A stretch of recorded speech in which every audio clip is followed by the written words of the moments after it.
Hi friends, എല്ലാവർക്കും നമസ്കാരം. നമ്മുടെ പുതിയ വീഡിയോയിലേക്ക് എല്ലാവർക്കും സ്വാഗതം. നമ്മളിപ്പോൾ ബെൽജിയത്തിലാണ്.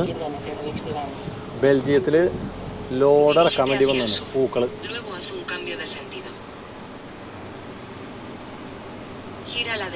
കുറച്ച് കോംപ്ലിക്കേഷനാണ് ഇവിടുത്തെ റൂട്ട്. ഇവിടെ ഇപ്പോൾ റിവേഴ്സ് വെച്ച് കയറണം. നമ്മളിവിടെ ആദ്യമായിട്ട് വരണേ. പക്ഷെ ഇവിടെ വന്നു കഴിഞ്ഞപ്പോൾ വണ്ടി ഇവിടെ കൊണ്ട് നിർത്തി കഴിഞ്ഞപ്പോൾ ഇവിടെ ഒരു ബോർഡ് വെച്ചിട്ടുണ്ടായിരുന്നു. എവിടെയോ അതെ, ഇവിടെ ബോർഡ് വെച്ചാണ് വണ്ടി റിവേഴ്സ് വെച്ച് കയറണം. അപ്പം അതിൻ്റെ പേരിൽ നമ്മൾ റിവേഴ്സ് വെച്ചാണ് കയറിയത്. പിന്നെ ഇവിടെ ചെറിയൊരു പ്രശ്നം കൂടി ഉണ്ട്. ഈ സംഭവം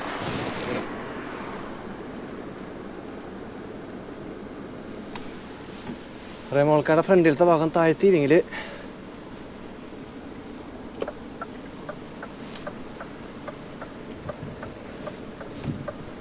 ചെറിയ രീതിയിൽ താഴ്ത്തിരിക്കാൻ സാധ്യതയുണ്ട്.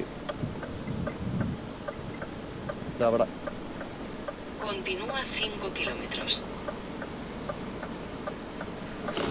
സാധനം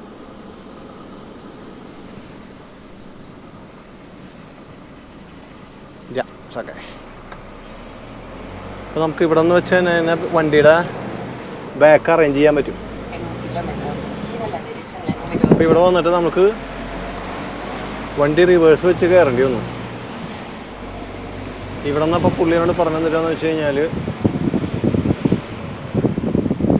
ഇവിടെ നിന്ന് നമ്മൾ കയറി വന്ന അപ്പുറ സൈഡിൽ നിന്നാണ് ഒരു ചെറിയ ഗ്രാമത്തിൻ്റെ നടുവിലൂടെയാണ് നമ്മൾ കയറി വന്നത്. അപ്പോൾ പുള്ളി പറഞ്ഞനുസരിച്ചിട്ട്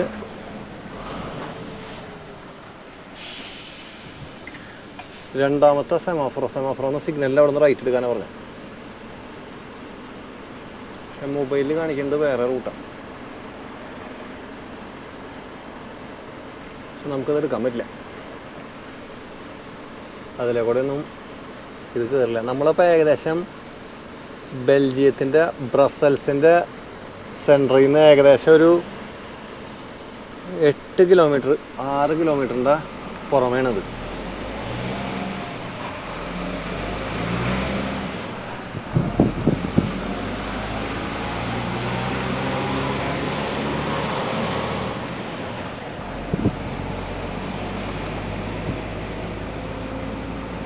നമുക്കിനി സംഭവങ്ങൾ, ഇത് ഞാനെടുത്ത ലോഡല്ല ശരിക്കും പറഞ്ഞു കഴിഞ്ഞാൽ. ഞാൻ നെതർലാൻഡ്സിലേക്കായിരുന്നു എനിക്ക് ലോഡ് ഉണ്ടായിരുന്നത്. അത് കഴിഞ്ഞ് ലോഡ് കയറ്റി തിരിച്ച് പാരീസ് എത്തണേക്കാളും മുമ്പാണ് എനിക്കൊരു കോൾ വന്നത്. എമർജൻസി ആയിട്ട് നമ്മൾ ഒരു കൂടെ വർക്ക് ചെയ്യുന്ന ഒരു പുള്ളിയുടെ കൊച്ചിനെ ഹോസ്പിറ്റലിൽ കയറ്റി. അവൻ ഭയങ്കര നെർവസാണ്, അവന് തിരിച്ചു വേണമെന്ന് പറഞ്ഞു. അപ്പോൾ നമ്മൾ പാരീസിൻ്റെ അവിടെ വെച്ചിട്ട് റെമോൾക്കെ മാറ്റിയിട്ട് ആദ്യം തിരിച്ചു കയറേണ്ടി വന്നു. ആദ്യമായിട്ടാണ് നമുക്ക് ഇങ്ങനെ ഒരു സംഭവം ഇവിടെ. ഒരു 7-8 വർഷമായി. അപ്പം എന്നോട് ചോദിച്ചു, അപ്പം എനിക്ക് പൈസ ഓഫർ ചെയ്തു. ഞാൻ പറഞ്ഞു വേണ്ടെന്ന് പറഞ്ഞു. അപ്പോൾ അവൻ പറഞ്ഞു എന്തായാലും മേടിക്കണം. അപ്പം ഇങ്ങനെയൊക്കെ ചെയ്യണമെങ്കിൽ പുള്ളി അപ്പം 100 യൂറോ എനിക്ക് തരാമെന്ന് പറഞ്ഞു. ഞാൻ പറഞ്ഞത് വേണ്ട, നീ ഇപ്പോൾ കൊച്ചിൻ്റെ അടുത്ത് ചെല്ല് എന്നും പറഞ്ഞ് അവനെ തള്ളി പറഞ്ഞ് വിടണം ചെയ്തത് നമ്മൾ.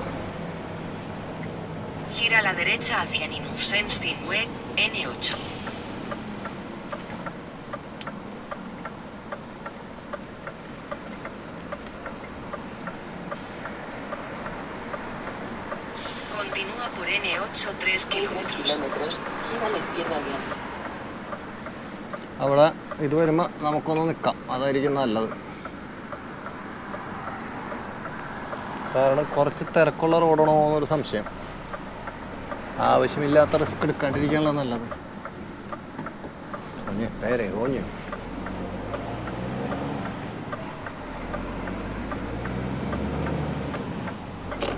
ആ പെണ്ണുമുള്ള കണ്ടതാണ് ഞാൻ കയറി വന്നത്. വണ്ടി നിർത്തിയതിന് ശേഷമാണ് ഞാൻ പോകുന്നത്. പിന്നെ ഈ സമയം എന്നൊക്കെ പറഞ്ഞാൽ കാലത്ത് 8:57 എന്നൊക്കെ പറഞ്ഞാൽ നല്ല തിരക്കുള്ള സമയമാണ്. വെല്ലുമ്പോൾ തൽക്കാലത്തിന് പോവാം.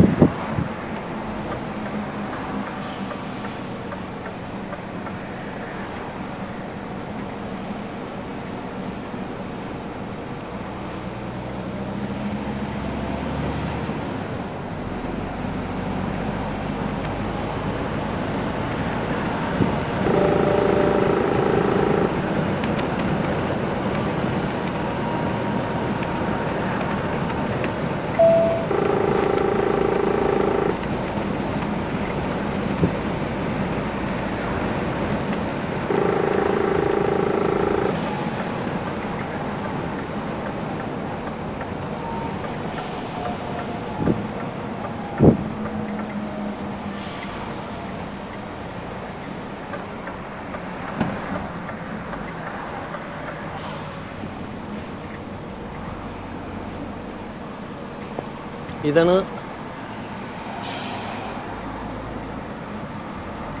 N8 നാഷണൽ 8 ആണത്.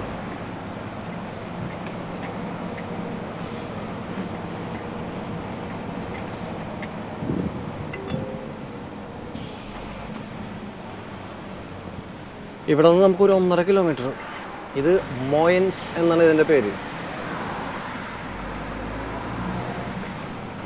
വല്യമ്മ ഡാൻസ് കളിച്ച് ഇപ്പോൾ മാത്രമേ ഉണ്ടാവുള്ളൂ, എല്ലാവരും കയറിപ്പോയി. ആ, നല്ല കാര്യം.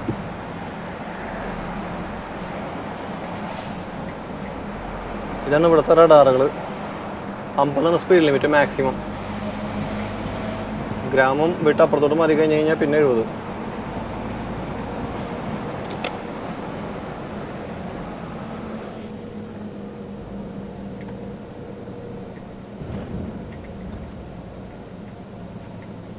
നമ്മളപ്പോൾ ഇപ്പോൾ ചെന്നപ്പോൾ അവിടെ നെറ്റിൽ നോക്കി കഴിഞ്ഞപ്പോൾ എനിക്ക് കാലത്ത് 11 മണിക്കാണ് ഇവിടെ ലോഡറൊക്കെ ഉണ്ടായിരുന്നത്. അപ്പോൾ ഇന്നലെ അവർ ഇറക്കി. അവിടെ റെസ്റ്റ് ചെയ്ത് 11 മണിന്നുള്ളത് ഞാൻ കുറച്ച് 8:30 ആക്കി. അവിടെ വന്ന് അങ്ങനെ വന്ന് ലോഡ് ഇറക്കി.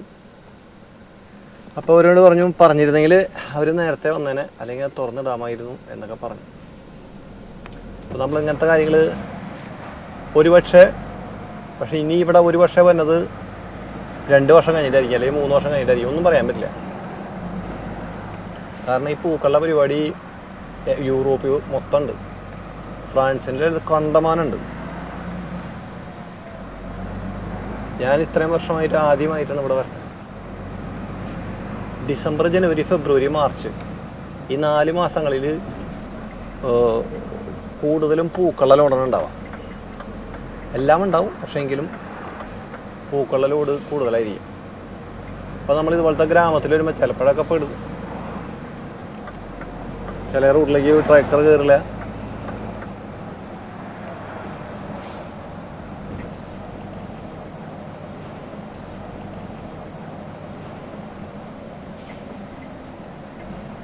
സാധാരണ പച്ചക്കറികളെയും ഫ്രൂട്ട്സിൻ്റെ ഓട്ടം എന്ന് പറഞ്ഞു കഴിഞ്ഞാൽ ഡയറക്റ്റ് നെതർലാൻഡ്സ് അല്ലെങ്കിൽ ജർമ്മനിയിലൊക്കെ double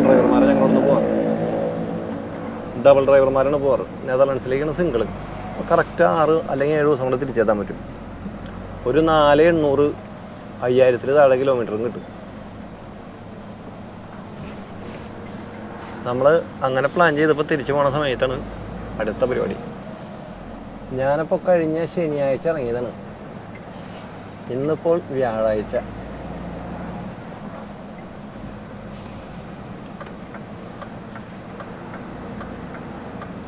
Dentro de 200 metros, utiliza los 2 carriles izquierdos para girar a la izquierda hacia la rampa E19 en dirección Namen-Luik.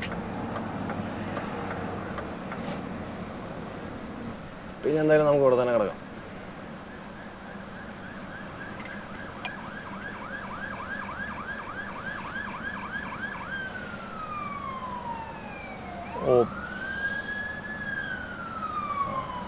എന്തായാലും അങ്ങടെ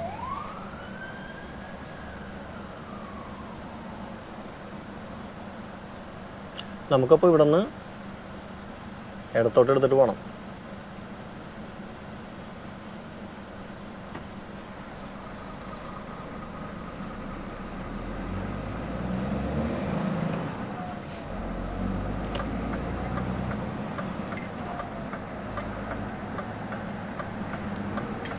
Utiliza los 2 carriles izquierdos para girar a la izquierda hacia la rampa E19.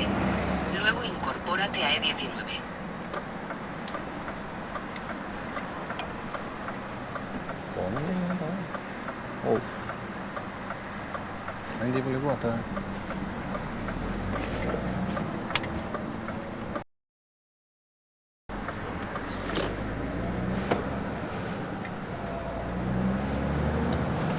എവിടേക്ക് എത്ര വലിയ തിരക്ക്.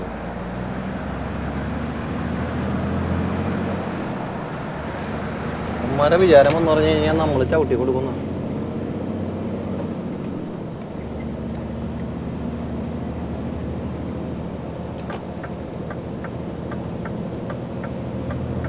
Dentro de 3 kilómetros, en el enlace Grootby Garden, circula en el segundo carril desde la derecha para seguir las indicaciones hacia E40 en dirección Ostende, Ghent. ഇവിടെ നിന്ന് 2-2.5 kilometre കഴിയുമ്പോൾ ഈ root നമുക്ക് ഇത് തന്നെയല്ല ഞാൻ വന്നത്. ഒരു പിടുത്തല്ല എൻ്റെ പിന്നെ ഇങ്ങോട്ട് വരാൻ. ഓസ്റ്റൻഡ് ഇവിടെ എന്നിട്ട് കുഴപ്പമെന്ന് വെച്ച് കഴിഞ്ഞാലേ ഇവിടെ എവിടെയൊക്കെയോ വർക്ക് നടക്കുന്നുണ്ട്. ഇത് ബ്രസൽസിൻ്റെ അകത്തേക്കാണ് കയറണത്. ബ്രസൽസിൻ്റെ ഔട്ടറാണത്. നമുക്കപ്പോൾ ഇവിടെ നിന്ന് വീണ്ടും ഇന്നലെ വന്നോടത്തേക്ക് കയറണം. 3ാമത്തെ റൗണ്ടാണ് നമ്മളവിടെ അടിക്കുന്നത്.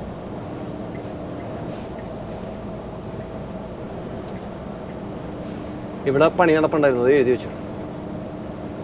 അത് മാറിയോ എന്നൊരു സംശയമുണ്ട്. നോക്കാം നമുക്ക്.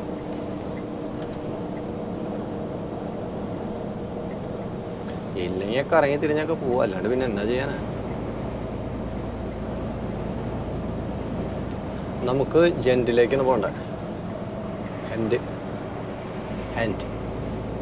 ഇത് എഴുതി വെച്ചാണ്. ഇതിലെ കയറാൻ പാടില്ല. 3 മീറ്റർ മുകളിൽ ഹൈറ്റുള്ള വണ്ടികൾ അതിലെ കയറാൻ പാടില്ല. En el enlace Grootby Garden, circula en el segundo carril desde la derecha para seguir las indicaciones hacia E40 en dirección Ostende, Ghent.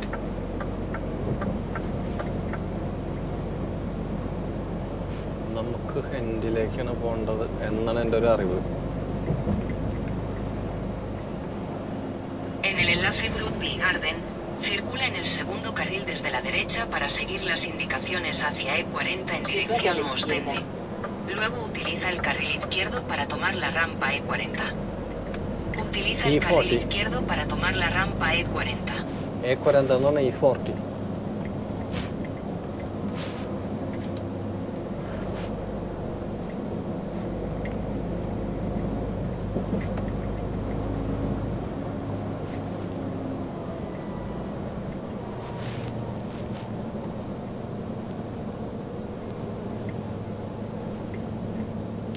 ഇവിടെ നിന്ന് ഇനി 39 കിലോമീറ്റർ. ഏകദേശം നമ്മൾ ബ്രസൽസിൽ നിന്ന് പുറത്തേക്ക് ഇറങ്ങണം.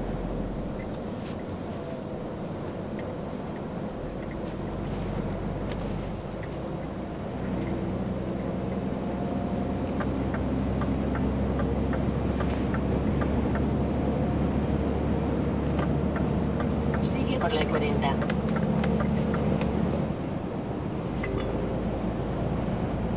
ഇവിടെ നിന്ന് കറക്റ്റ് 38 കഴിഞ്ഞ് കഴിഞ്ഞാൽ 56 കിലോമീറ്റർ ഉണ്ട് ഈ വന്ന സ്ഥലത്തേക്ക്.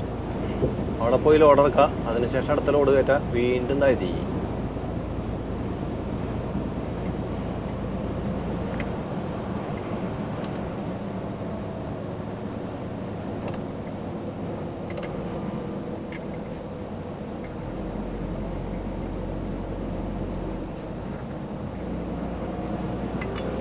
ഇവിടത്തെ റഡാർ അടിപൊളി.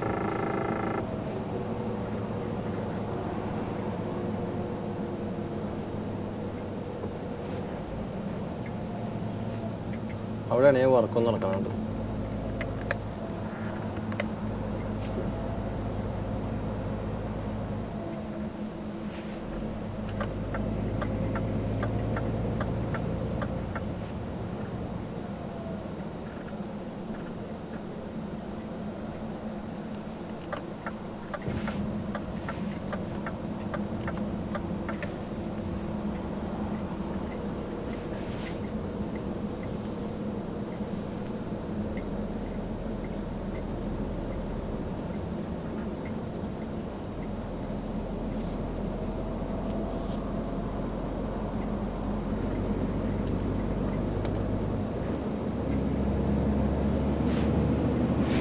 അവിടെ ക്യാമറ ഇല്ല എന്തായാലും.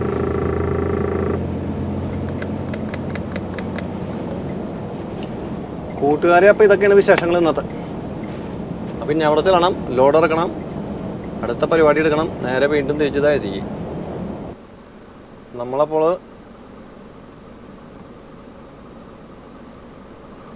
ബെൽജിയത്തിൽ ഒരു സ്ഥലത്ത് ലോഡ് ഇറക്കാൻ ഉണ്ടായിരുന്നു. Gira a la izquierda en Bedre y Belán. Después gira a la izquierda por la segunda calle. അത് കഴിഞ്ഞു. ഇനി Gira a la നമുക്ക് izquierda en Bedre y Belán. നേരെ Después gira a la ഫ്രാൻസിൽ izquierda ചെന്നിട്ട് por la segunda calle. അവിടെ നിന്ന് load കയറ്റി തിരിച്ചു വരണം.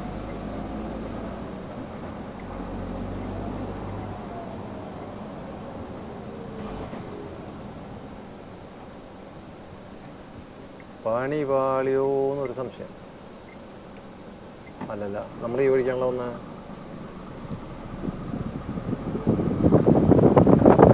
Gira a la izquierda la número 449.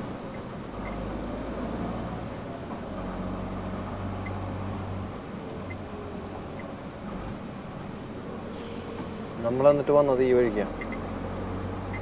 നമുക്ക് വന്ന വഴിക്ക് തന്നെ പോയാൽ മതി. ഇത് വലിയ കുഴപ്പമില്ലാത്ത വഴി പോലെയാണ് നമുക്ക് ഫീൽ ചെയ്തത്.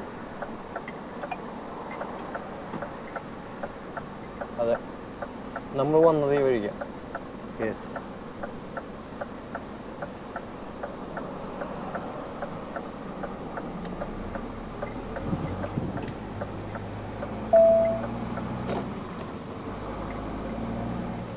En 4 kilómetros, gira a la derecha en la 17. നമുക്കപ്പോൾ ഇനി ഇവിടുന്ന് പോയിട്ട് ഇവിടെ നിന്ന് നേരെ ഫ്രാൻസിൽ കയറി ഇവിടുന്ന് ഒരു 140 കിലോമീറ്റർ കൂടിയിട്ട് അവിടെ നിന്ന് ലോഡ് എടുത്തിട്ട് നേരെ സ്പെയിനിലേക്ക്, ബേസിലേക്ക് എത്താനായിട്ട് സാധ്യത കുറവാണ്. പക്ഷേ എങ്കിലും ട്രൈ ചെയ്ത് നോക്കാം.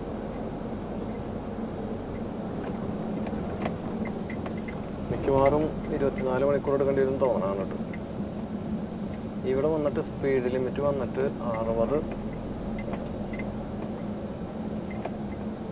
ഉറപ്പില്ലാത്തതിൻ്റെ പേരിൽ നമുക്കൊരു 50 ചവിട്ടിയിട്ട് പോവാം. റഡാറൊക്കെ നിന്ന് മിന്നിക്കുന്നുണ്ട്. അപ്പം നമ്മൾ ബെൽജിയത്തിൽ ഇവിടെ സേലേ അങ്ങനെ എന്താണ് ഈ പറഞ്ഞ സ്ഥലത്തിൻ്റെ പേര്.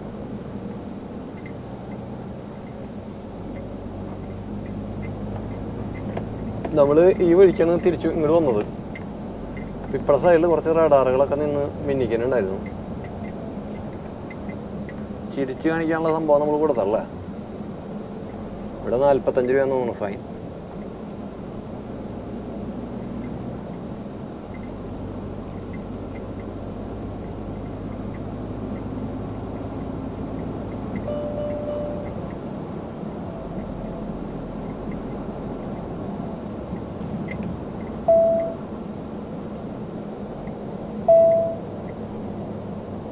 ട്രക്കുകൾക്ക് വന്നിട്ട് 60 ഇതിൽ കാണിച്ചാണ്.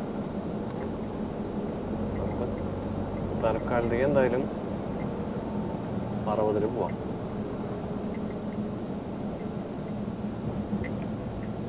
ഇവിടെ നിന്ന് അങ്ങോട്ട് 50.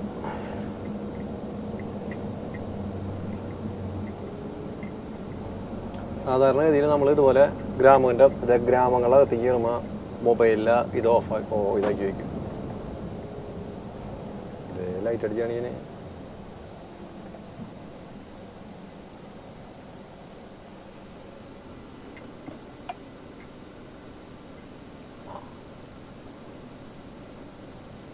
ഇവിടെ ഇതുപോലെയാണ് ഗേറ്റ് അടയ്ക്കണ പരിപാടി.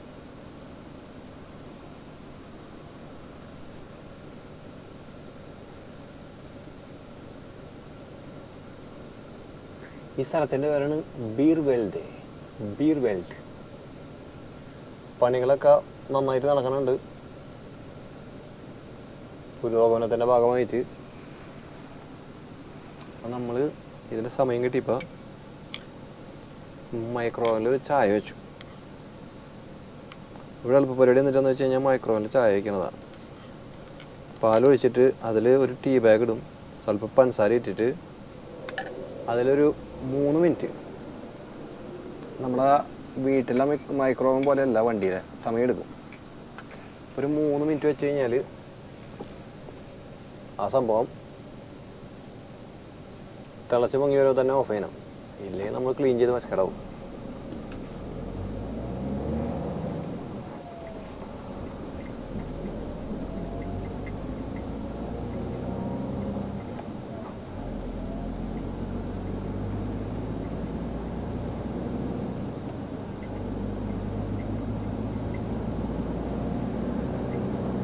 എന്നിട്ടൊരു 5 മിനിറ്റ് വെച്ച് കഴിഞ്ഞാൽ ഏകദേശം നാട്ടിലെ ചായയിലൊരു പരിവാവും.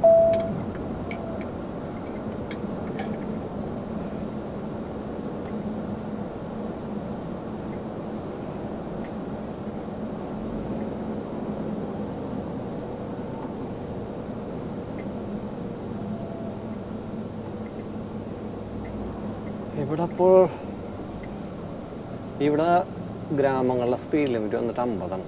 ചില സ്ഥലങ്ങളിൽ 30. സ്പെയിനിലെല്ലായിടത്തും ഇപ്പോൾ 30 ആക്കിയിട്ടുണ്ട്.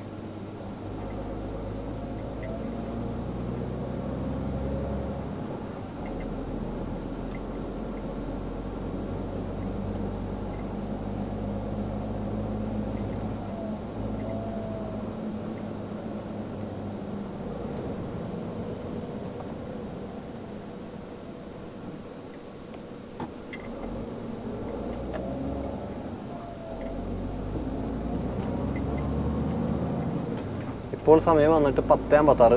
നമ്മളപ്പോൾ ഒരു 12:30 ആകുമ്പോഴേക്കും അവിടെ എത്തും എന്ന് വിചാരിക്കുന്നത്. ചിലപ്പോൾ അവർ പറയും ഉച്ച കഴിഞ്ഞിട്ട് കയറ്റുള്ളൂ, അല്ലെങ്കിൽ കാലത്ത് തന്നെ കയറ്റും. അറിയില്ല എങ്ങനെ സംഭവം എന്നുള്ളത്.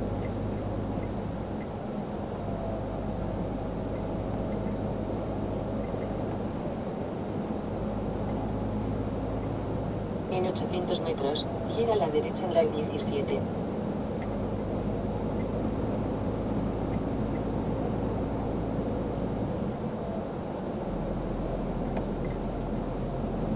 Dentro de 600 metros, gira a la derecha para acceder al ramal E17 en dirección Kortrijk, Ghent.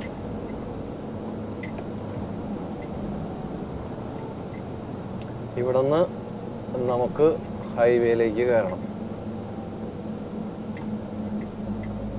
ഇവിടെ റോഡിന്റെ സൈഡിൽ പാർക്കിംഗ് കിട്ടണം. കണ്ടോ, ഇതൊക്കെ പാർക്കിങ്ങിന്റെ വണ്ടികളാണ്. പാർക്കിങ്ങിന് കിട്ടാൻ വണ്ടികളാണ്.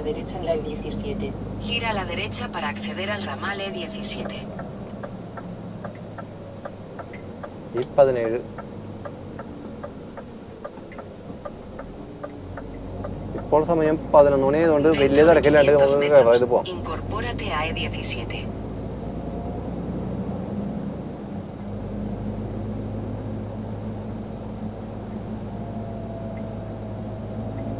ഇവിടെ നിന്ന് നേരെ എടുത്തു കഴിഞ്ഞാൽ ലീജെ ചുമ്മാ അങ്ങ് കവർ ചെയ്തിട്ട് പോയിട്ട് നമുക്ക് നമ്മുടെ സ്ഥലത്തേക്ക് എത്താം എന്ന് വിചാരിക്കുന്നത്.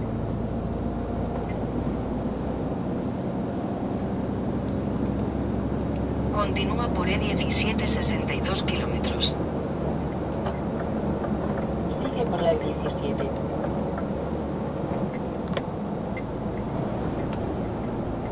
അപ്പം അങ്ങനെയൊക്കെയാണ് കൂട്ടുകാരെ ഇന്നത്തെ വിശേഷങ്ങൾ. ഇനി നമുക്ക് അവിടെ നിന്ന് ഇതെടുത്തിട്ട് പൊട്ടാറ്റോ എടുത്തിട്ട് പോകണം. മിക്കവാറും എനിക്ക് 24 മണിക്കൂർ അടിക്കേണ്ടി വരും. അങ്ങനെയാണെങ്കിൽ ഒരു ഐഡിയ ഇല്ല. ഇന്ന് വന്നിട്ട് വ്യാഴം, വെള്ളി, ശനി, ഞായറാഴ്ച വീട്ടിലെത്തുന്നു വിചാരിക്കുന്നു കണ്ടിട്ട്.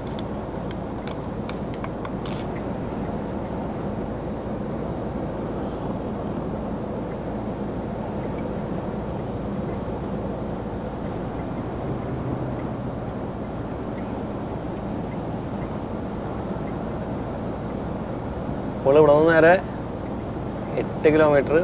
അത് കഴിഞ്ഞ് നമുക്ക് അടുത്ത ഒരു ജംഗ്ഷനിലെത്തും. അവിടെ നിന്ന് നേരെ ക്രോസ് ചെയ്ത് കഴിഞ്ഞ് കഴിഞ്ഞാൽ ഫ്രാൻസിൽ കയറാം. അവിടെ നിന്ന് നേരെ താഴത്തേക്ക്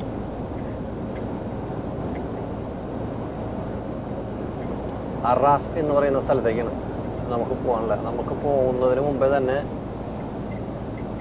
1400 ഡീസൽ അടിക്കേണ്ടി വരുന്നു തോന്നണം കണ്ടിട്ട്. കൂട്ടുകാരെ, അപ്പം ഇന്നത്തെ വിശേഷങ്ങൾ എന്ന് പറഞ്ഞാൽ ഇതൊക്കെ തന്നെയാണ്. ഇനി ഇവിടെ നിന്ന് 130 കിലോമീറ്റർ നമുക്ക് നമ്മുടെ റൂട്ടൊന്ന് ക്ലിയർ ചെയ്ത് കഴിഞ്ഞ് കഴിഞ്ഞാൽ പിന്നീട് മൊബൈൽ മാപ്പിൻ്റെ ആവശ്യമില്ല. അപ്പോൾ പോകുന്ന വഴിക്ക് നോക്കിയിട്ട് ഫ്രാൻസിൽ കയറിയിട്ട് ഡീസൽ പറ്റി കഴിഞ്ഞാൽ കുറച്ച് അടിച്ചിട്ട് ആ വഴിക്കാണ്ട് പോയി കഴിഞ്ഞ് കഴിഞ്ഞാൽ ലോഡും വണ്ടി കൊണ്ട് ചുമക്കേണ്ട കാര്യമില്ല ഡീസൽ അടിക്കാനായിട്ട്. അപ്പോൾ അങ്ങനെയൊക്കെയാണ് വിശേഷങ്ങൾ. എന്തായാലും സപ്പോർട്ടിനൊക്കെ ഒത്തിരി നന്ദി. നമുക്കപ്പോൾ എന്തായാലും അടുത്ത വീഡിയോയിൽ കാണാം. അതുവരെ എല്ലാവർക്കും ബൈ.